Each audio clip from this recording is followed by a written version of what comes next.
The International Organization of Migration, IMO, and its collaborating partners recently hosted a media workshop on migration and protection. Details in this report. The International Organization of Migration, IMO, in conjunction with the Pan American Development Foundation, PADF, the U.S. Embassy, the United Nations High Commissioner Refugees, UNHCF, and the Guyana Press Association, GPA, recently held a media workshop on migration and protection at the Carroll Lodge in Georgetown. Reporters from news agencies from across the country benefited from the one-day training. An opening ceremony was held to provide an overview of the event. Mr. Jermaine Grant, the PADF project director, made these remarks.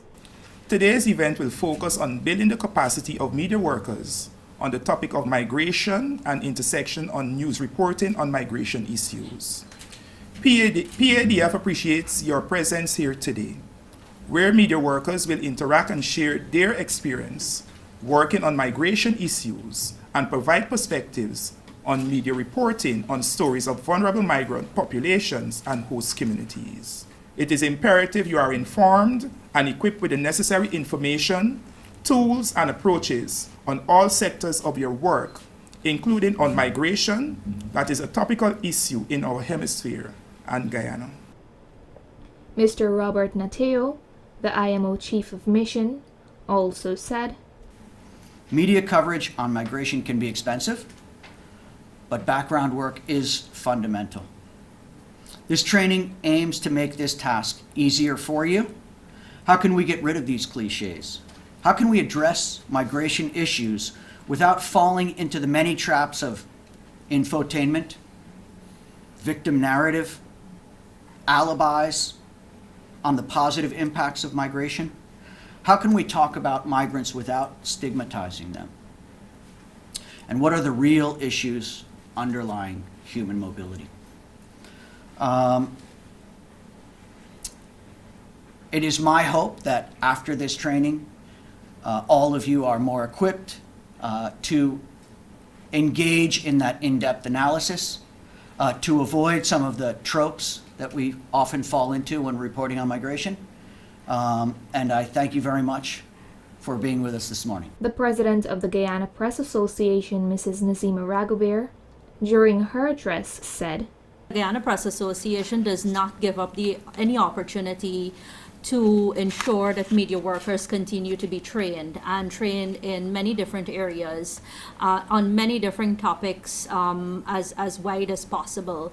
Understanding our role in society, understanding what it means to be media is much more than us. It's the people that we communicate to, and it's the people listening to us, reading us, and it's about educating them.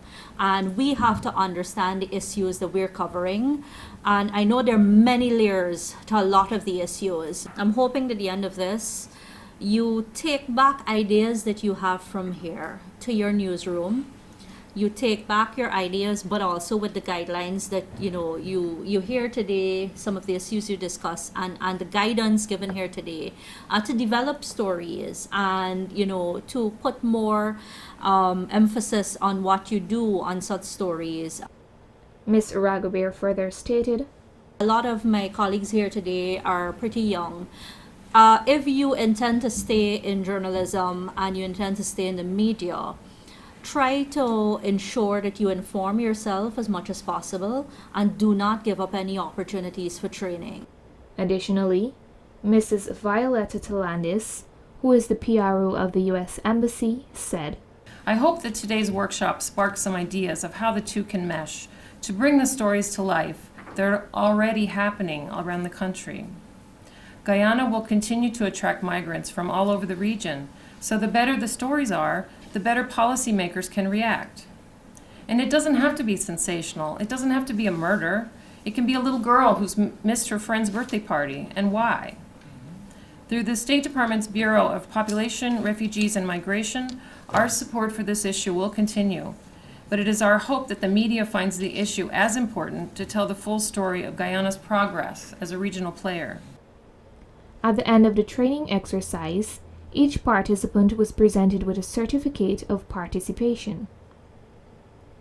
Narima Ali, Channel 8 News.